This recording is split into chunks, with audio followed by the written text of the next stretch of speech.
사도행전 14장. 이에 이고니온에서 두 사도가 함께 유대인의 회당에 들어가 말하니 유대와 헬라의 허다한 무리가 믿더라. 그러나 순종하지 아니하는 유대인들이 이방인들의 마음을 선동하여 형제들에게 악감을 품게 하거늘 두 사도가 오래 있어 주를 힘입어 담대히 말하니 주께서 그들의 손으로 표적과 기사를 행하게 하여 주사 자기 은혜의 말씀을 증언하시니 그 시내의 무리가 나뉘어 유대인을 따르는 자도 있고 두 사도를 따르는 자도 있는지라.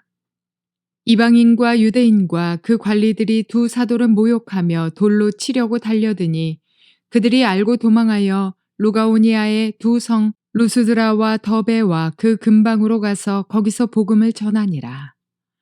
루스드라에 발을 쓰지 못하는 한 사람이 앉아 있는데 나면서 걷지 못하게 되어 걸어본 적이 없는 자라. 바울이 말하는 것을 듣거늘 바울이 주목하여 구원받을 만한 믿음이 그에게 있는 것을 보고 큰 소리로 이르되 네 발로 바로 일어서라 하니 그 사람이 일어나 걷는지라. 무리가 바울이 한 일을 보고 루가오니아 방언으로 소리질러 이르되 신들이 사람의 형상으로 우리 가운데 내려오셨다 하여 바나바는 제우스라 하고 바울은 그 중에 말하는 자이므로 헤르메스라 하더라.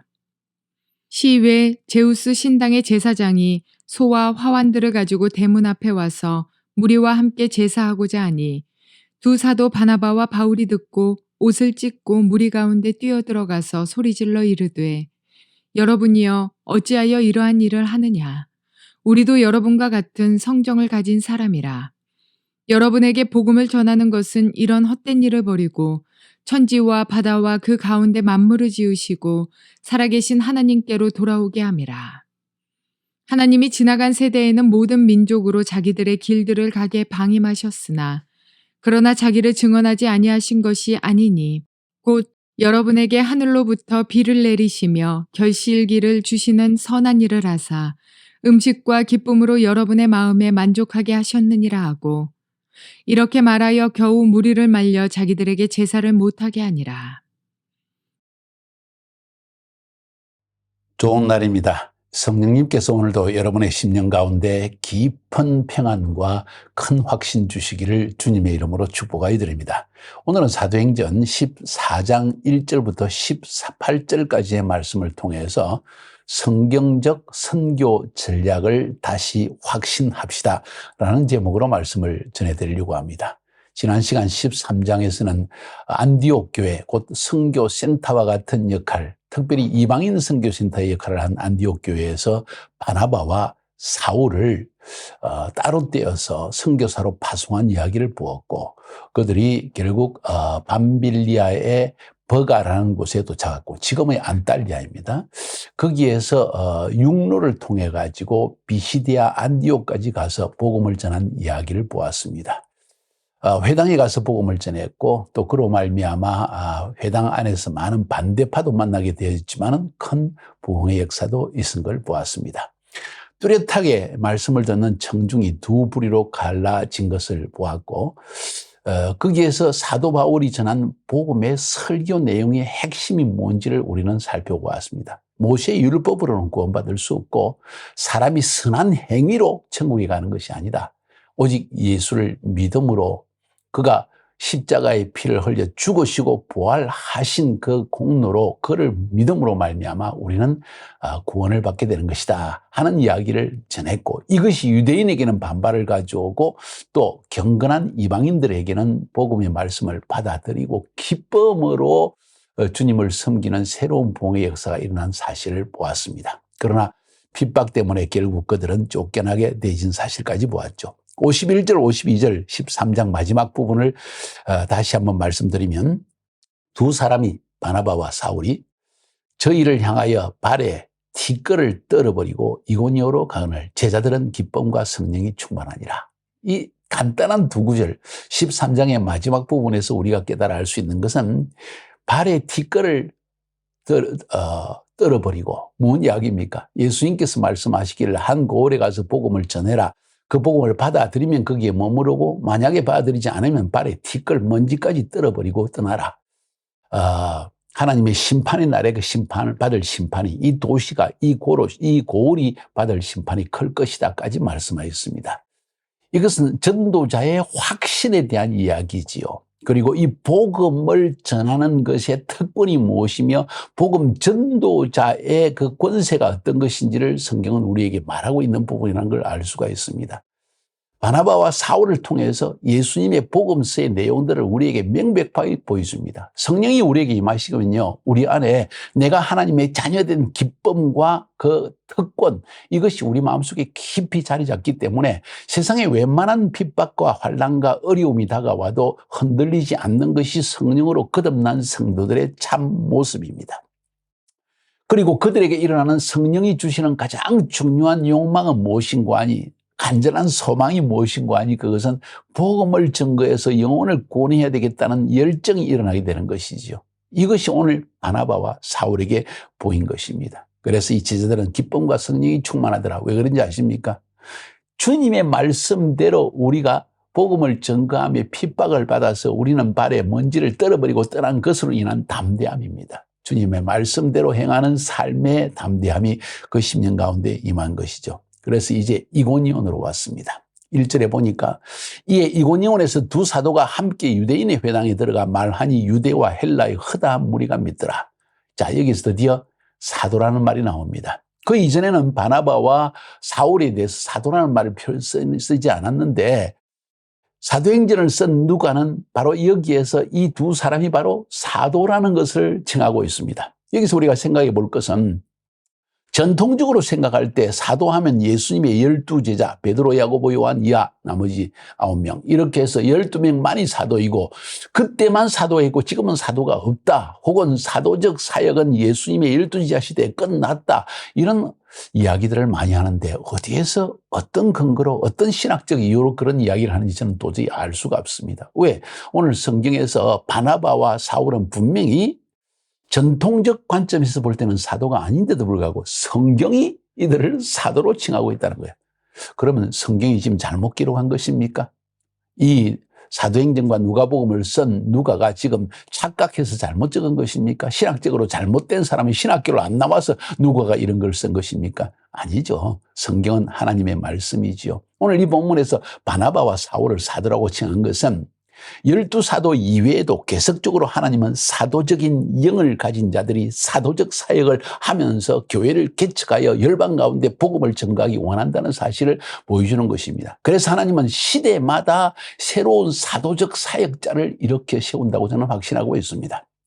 그래서는 누구가 사도다, 누구는 사도가 아니다, 이런 말을 하자는 것이 아니라 사도적인 영을 가진 사도적 사역자들이 일어나야 한다 하는 표현을 더 많이 쓰고 싶습니다. 쓸데없는 이런 그 논쟁에 휘말리고 싶지 않다는 이야기죠. 아무튼 여기서 이고니온에서 두 사도가 라는 말이 처음으로 나온다는 거예요. 이 두 사도가 함께 유대인의 회당에 들어가 말하니 유대와 헬라의 허다한 무리가 믿더라. 이 말은 유대인들도 이방인들도 허다한 무리가 믿더라. 허다한 무리란 말이 나왔고, 여기 중요한 것은 유대인의 회당에 들어갔다고 했습니다. 오늘 1절부터 18절까지를 보는데 그 제목을 뭐라 그랬죠? 성경적 선교 전략을 다시 확신합시다. 14장 1절부터 18절까지를 보았습니다. 제목은 성경적인 선교 전략을 다시 확신합시다. 앞부분에서 제가 말씀드렸죠. 성경이 말하고 있는 선교 전략 3가지를 말씀드렸습니다. 하나는 가정교회 전략, 소그룹 전략이었습니다. 초대교회는 거의 다 가정교회 형식으로 존재했다는 게, 건물이 먼저가 아니고 신실한 예수 믿는 제자들이 모이는 모임 자체가 교회였다는 거예요. 그게 바로 가정교회의 모습으로 존재했다는 것입니다. 소그룹 교회, 가정교회 전략. 두 번째, 회당 전략이었습니다. 자기와 문화를 공유하고 있고 민족성을 공유하고 있고 접촉성이 있는 지역을 먼저 그 접촉점을 찾아내어서 복음을 전할 필요가 있다. 사도 바울의 경우는 유대인이었기 때문에, 헬라파 유대인이기 때문에 헬라파 유대인들이 참석하는 회당을 의도적으로 찾아가서 1차 전도 여행 때 특별하게 그 모습이 보여지는 것입니다. 가는 지역마다 2차, 3차에도 마찬가지로 드러납니다. 가는 지역마다 회당을 찾아갑니다. 왜? 거기에 하나님을 찾는 사람이 있고 하나님을 섬기는 사람이 있고 같은 유대인이 있고 같은 헬라파 문화를 가진 사람들이 모여 있고 이방인들 가운데에서도 이 하나님을 찾는 경건한 무리들이 모여 있기 때문에 접촉점이 있으니까 영적 접촉점이 있었기 때문에 찾아갔다는 이야기죠. 그런 의미에서 저는 회당 전략이라는 말을 썼습니다. 세 번째 전략은 무엇입니까? 좀 이따 보려고 합니다. 표적과 기사의 전략이다. 이건 전략이라기보다 하나님께서 복음을 전하는 자에게, 선교하는 자에게 자연스럽게 부어주시는 은혜라고 저는 표현하고 싶습니다. 아무튼 가정교회 전략, 회당 전략, 그리고 표적과 기사의 전략, 이것이 초대교회, 아니 성경적인 선교 전략이라는 것을 성경은 분명히 보여주고 있고, 오늘 14장 1절부터 18절까지에서도 이 부분이 명확하게 드러나는 것을 보게 됩니다. 안디옥을 떠나서 사이프러스 섬을 거쳐서 안탈리아를 거쳐서 비시디아 안디옥으로 들어갔고, 그 비시디아 안디옥 지역에 있는 몇몇 도시들을 지금 찾아가는데, 비시디아 안디옥에서 핍박을 받아서 그들은 떠나서 어디로 갔습니까? 바로 오늘 본문에 보니까 이고니온으로 갔고, 이고니온에서 루스드라에서 드베에서 다시 버가로 내려가서 안탈리아를 거쳐서 다시 안디옥으로 돌아간 이야기를 기록하고 있는데, 14장은 그것을 말하고 있습니다. 그래서 이 가운데 이 각 지역에서 여러 도시에서 복음을 전하는 그것을 통해서 성경적인 사도 바울의 선교 전략, 성경적 선교 전략을 다시 한번 확신해 보자는 것이 오늘 설교의 중요한 목적입니다. 자, 그래서 1절을 다시 이야기합니다. 이에 이고니온에서, 비시디아 안디옥에서 이고니온으로 왔죠. 이고니온에서 두 사도에 대한 이야기를 했죠. 함께 유대인의 회당에 들어가 말하니, 회당 전략을 이야기합니다. 유다와 헬라의 허다한 무리가 믿더라. 비록 비시디아 안디옥에서 핍박을 받아 떠났지만 핍박 때문에 울고, 왜 우리가 뭘 잘못했나, 하나님이 왜 우리를 축복해 주시지 않나, 이런 어린애 같은 생각을 하지 않고, 이것이 너무나 당연한 줄 알고, 이것이 기독교의 본질이요, 예수 그리스도의 복음을 전가하면 핍박을 받는 것은 당연하다는 이 사고 속에서 특별히 오히려 핍박받는 것을 너무나 자랑스럽게 영광으로 생각하는 모습을 보여주는 것이죠. 이해가 되시죠? 유다와 헬라의 허다한 무리가 믿더라는 표현을 보아서 사도 바울이 앞장에서도 한 것처럼 역시 이방인들에게 초점을 맞추고 또 유대인들에게도 적용되어지는 메시지, 설교를 전달하지 않았는가. 그래서 허다한 무리가 믿었다는 표현합니다. 아마도 강력하게 한번 생각해보라. 우리 모두는 아담의 후예로서 모두 죄를 지은 본성을 지녔기 때문에 이스라엘 백성들도 포로로 잡혀갔고, 우리 모두 죄 때문에 가정에 이런 어려운 문제와 삶의 저주가 찾아오지 않느냐. 그것을 해결할 수 있는 길이 있느냐 한번 제시해 보아라. 우리 힘으로 얼마나 노력했느냐. 내 자신의 성격을 바꿔보기 위해서, 혹은 선한 행위를 하면 하나님의 은혜를 베풀어 주셔서 우리 삶에 변화가 있을까. 별짓을 다 해봤지만 안 되지 않느냐. 결국 뭔지 아느냐. 우리에게는 구원자가 필요하다는 것이다. 메시아가 유대인들에게 뿐만 아니라 모든 이방인에도 메시아가 필요한데, 그 메시아는 뭘 해야 되겠느냐. 우리 죄의 문제를 해결해 주는 분이 돼야 한다 하는 이 메시지. 그래서 그 예수께서 오셔서 우리 죄를 대신 짊어지고 십자가에 피를 흘려 죽으시고 3일 만에 부활하신 이 우리를 다시 영원한 생명을 주기 위한 것이었다. 하나님이 그 일을 행하셨다. 그러니 예수가 우리의 메시아인 것이다. 그것이 성경에 다 기록되어 있으니 우리가 더 이상 무슨 증거가 필요하겠느냐 하면서 담대하게 바울이 복음을 전하지 않겠는가, 그런 생각을 하게 되어집니다. 그러다 보니까 이 담대한 선포, 여러분 설교는 담대한 선포이지 논리적인 지성의 설득이 아닙니다. 담대한 선포를 통해서 하나님의 영이 그들 마음에 감동을 주어서 허다한 무리가 예수를 믿는 역사가 나타났다고 성경 오늘 1절에서는 기록하고 있습니다. 2절에 보니까 그러나 순종치 아니하는 유대인들이 이방인들의 마음을 선동하여 형제들에게 악감을 품게 하거늘, 그들의 전반적인 반응을 이야기하고 있습니다. 전반적으로는 허다한 무리가 믿었다고 했는데, 그 중에 유대인들이 순종치 아니하는 유대인들, 하나님의 영의 음성에 순종치 않은 유대인들이 이방인들의 마음을 선동해서 형제들에게 악감을 품게 했다고 했습니다. 벌써 이고니온에서도 두 거로 딱 갈라집니다. 하나님의 말씀을 듣고 기뻐하는 그룹과 하나님의 말씀을 듣고 자기들의 전통과 교리에 어긋났고 지금까지의 교회 문화와 틀리다고 해서 성경적 메시지를 전하는데도 불구하고 마음에 악감을 품는 자들이 생겨났다는 거예요. 순종치 않는 자들이 일어난다는 거예요. 이 순종의 기준이 무엇입니까? 하나님의 말씀, 성경이어야 되겠죠. 과연 성경이 그렇게 기록하고 있는가 하는 것을 자세히 살펴볼 수 있는 우리의 마음의 준비가 필요하겠죠. 자, 이렇게 해서 이고니온에서의 사역도 역시 두 파로 완전히 갈라지는 역사가 나타납니다. 그런데 이 이고니온의 사역을 행할 때 사도 바울이 행한 사역의 전략이 무엇일까요? 역시 회당 전략이었고, 앞에 말씀드린 두 번째로는 자연스럽게 능력 전도가 나타났다는 걸 볼 수가 있습니다. 표적과 기사가 나타난다는 거죠. 두 사도가 오래 있어 주를 힘입어 담대히 말하니 주께서 저희 손으로 표적과 기사를 행하여 하여 주서 자기 은혜의 말씀을 증거하시니, 표적과 기사로서 하나님의 은혜의 말씀을 증거했다, 확정했다는 이야기입니다. 여기 중요한 이야기는 표적과 기사입니다. 성경적인 선교 전략을 다시 한번 확신합시다는 것이 오늘 본문의 제목인데, 역시 비시디아 안디옥을 떠나서 이 이고니온에 갔을 때 나타난 또 사역의 현상이 바로 이 회당 전도였고, 또 표적과 기사, 다시 말해서 능력 전도의 사역이 나타났다는 것입니다. 선교 사역하기 원하십니까? 새로운 지역에 복음을 증거하기 원하십니까? 예수를 알지 못하는 사람에게 예수를 믿게 하기 원하십니까? 하나님께 기도하세요. 하나님 능력을 나타내 보여주옵소서. 표적과 기사를 통해서 하나님 나라의 임재의 표적을 이 자리에, 이 순간에, 이 사람에게, 이 도시에, 이 시골에 보여주시옵소서 하는 기도가 얼마나 중요한지를 우리에게 보여주고 있습니다. 여기서도 볼 수 있는 것은 이 이고니온에서는 오래 있어 주를 힘입어 담대히 전했다고 했습니다. 주님께서 이곳에, 이 이고니온 지역에 오래 머무르기를 원한 것입니다. 그러다 보니까 허다한 무리가 예수를 믿게 된 것이고, 혹은 많은 사람들이 주께 돌아오는 모습을 보고 바나바와 바울 두 사도는 여기에 더 오래 머물러야 되겠다는 결정을 했을 수도 있습니다. 중요한 것은 장기 체류했습니다. 오래 있었습니다. 말씀을 계속 증거했습니다. 그러는 과정에서 표적과 기사를 하나님이 행하도록 주의 손으로 역사해 주셨다는 거예요. 할렐루야. 우리 선교사에게 이런 일이 일어난다면 사역이 얼마나 쉽겠습니까? 근데 쉬운 것만 아니고 역시 핍박도 따른다는 거예요. 초대교회적인 이 성경적 선교 현장에는 반드시 표적과 기사 나타나고, 그리고 그와 함께 꼭 핍박도 따라 나온다는 것을 우리가 기억할 필요가 있습니다.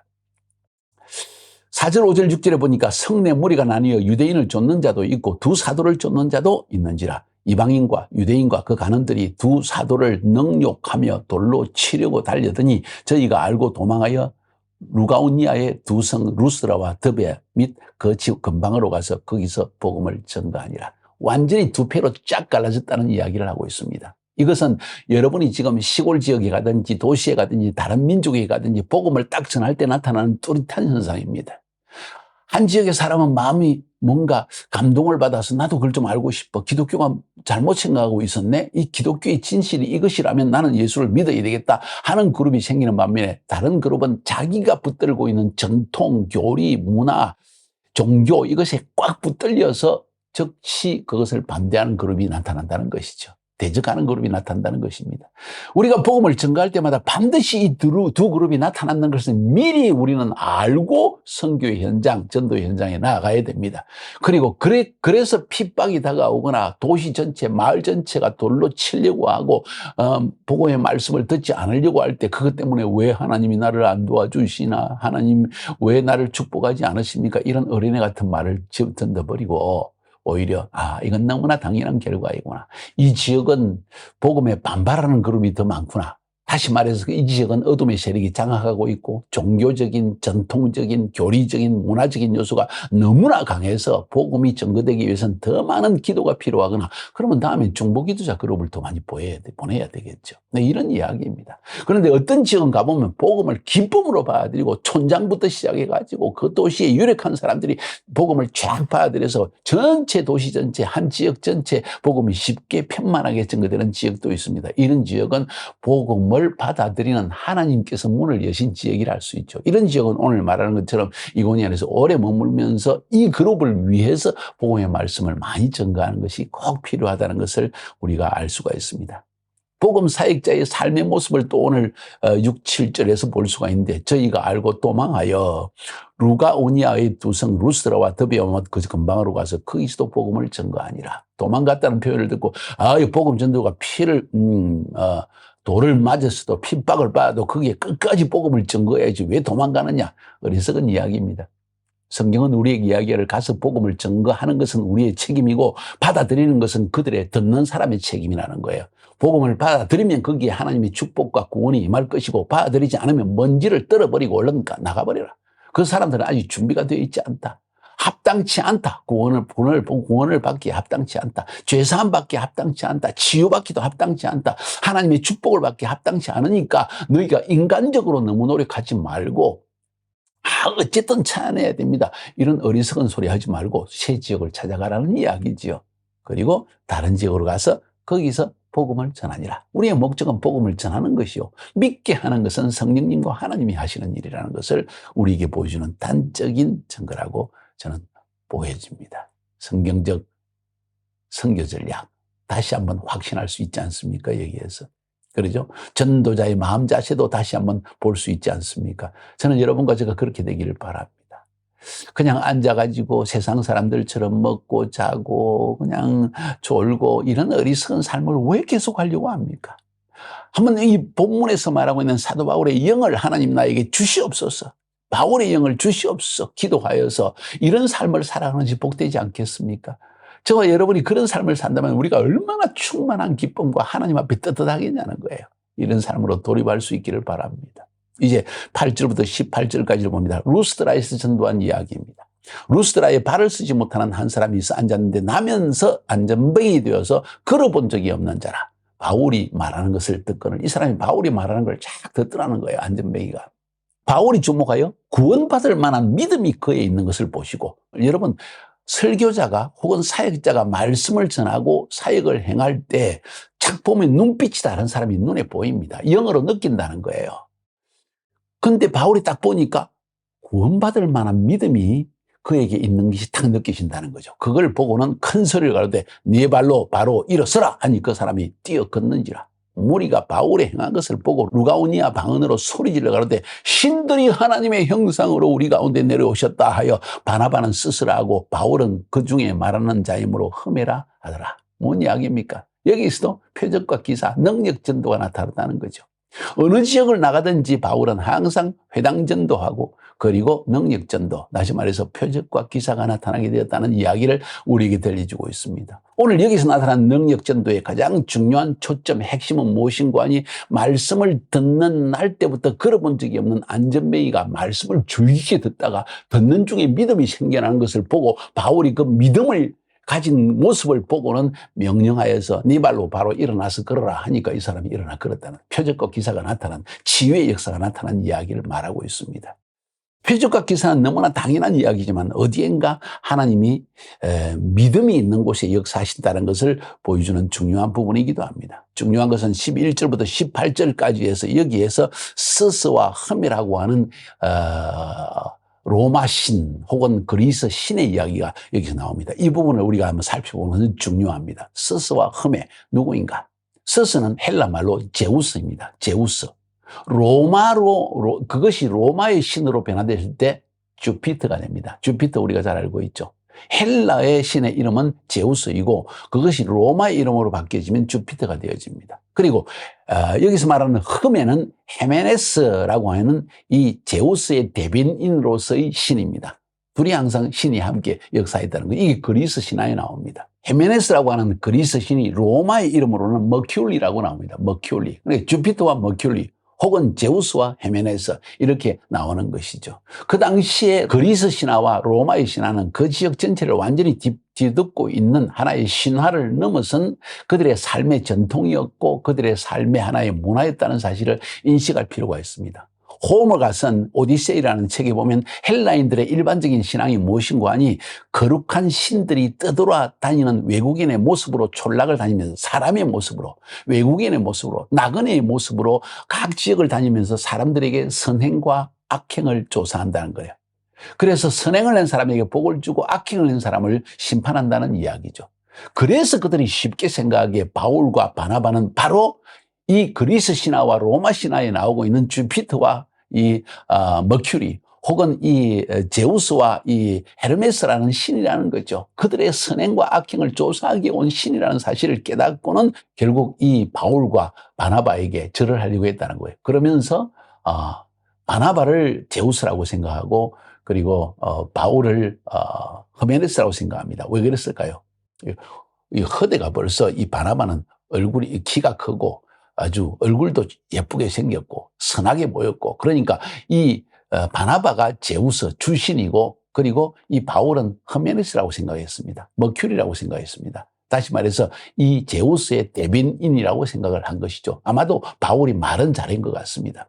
근데 바울은 좀 왜소하고 얼굴도 못생겼고 사람의 외관으로 보면 볼품이 없는 그런 사람이라는 것을 성경은 종종 우리에게 이야기를 하고 있지 않습니까? 바로 이런 이야기 때문에 그들이 이 바나바와 바울을 마치 제우스와 흐메네스로 생각하고, 제우스와 그렇죠, 흐메네스로 생각하고, 혹은 주피터와 머큐리로 생각하고 그들을 막 섬기려고 했다는 것이죠. 그러니까 바울이 이야기합니다. 두 사도 바나바와 바울이 듣고 옷을 찢고 무리 가운데 뛰어들어가 소리 질러 가로되, 여러분이요 어찌하여 이런 일을 하느냐? 우리도 너희와 같은 성정을 가진 사람이라 너희에게 복음을 전하는 것은 이 헛된 일을 버리고 천지와 바다와 그 가운데 만유를 지으시고 살아계신 하나님께로 돌아오라 함이라. 하나님이 지나신 세대에는 모든 족속으로 자기의 길을 다니게 묵인하셨으나 그러나 자기를 전가하지 아니하신 것이 아니니 곧 너희에게 하늘에서 비를 내리시며 결실기를 주시는 선한 일을 하사 음식과 기쁨으로 너희 마음에 만족해 하셨느니라 하고, 하나님이 창조주시라는 사실을 증거하면서 이런 헛된 신들을 섬겨서는 안 된다고 말립니다. 이렇게 말하여 겨우 무리를 말려 자기들에게 제사를 못하게 하니라 하고 오늘 18절의 말씀은 맺고 있습니다. 바울과 바나바의 사역을 통해서 한 일이 무엇입니까? 오늘 본문이 보여주는 일이 무엇입니까? 바로 초대교회의 성경적 선교 전략의 모습을 우리에게 적나라하게 보여주고 있는 것입니다. 가는 지역마다 회당 전도를 했고, 그리고 능력 전도를 했다는 것입니다. 표적과 기사, 그리고 치유들이 반드시 그들을 통해 나타났다는 이야기를 하고 있습니다. 뿐만 아니라 하나님 그 지역의 그리스와 로마의 신화를 통해서라도 하나님께서 그들에게 복음을 전가할 수 있는 길을 열어주시는 하나님의 모습을 보게 되어집니다. 중요한 것은 이 사역자 바나바와 바울, 이 두 사람의 마음속에 핍박을 받을 때도 먼지를 떨어버리고 담대함으로 복음을 전가하고, 한 지역에서 복음을 영접한다고 해서 거기에 머물러 주저앉지 않고 또 새로운 지역을 향하여 항상 나가는, 핍박받으면 떠나고 복음을 잘 영접해도 어느 정도 뿌리를 내려온 다음에는 떠나가서 또 새로운 지역에 복음을 전가하는 모습을 우리에게 보여주고 있습니다. 아주 성경적인 선교 전략과 그 선교의 방향성을 우리에게 보여주는 것이죠. 이것을 분명히 마음속에 인식하고 그런 관점으로 오늘 성경을 읽으면서 나는 어떻게 앞으로 인생을 살아가야 할 것인가, 어떻게 사역해야 할 것인가를 다시 한번 점검하는 여러분이 되기를 주님의 이름으로 축복하여 드립니다. 승리합시다.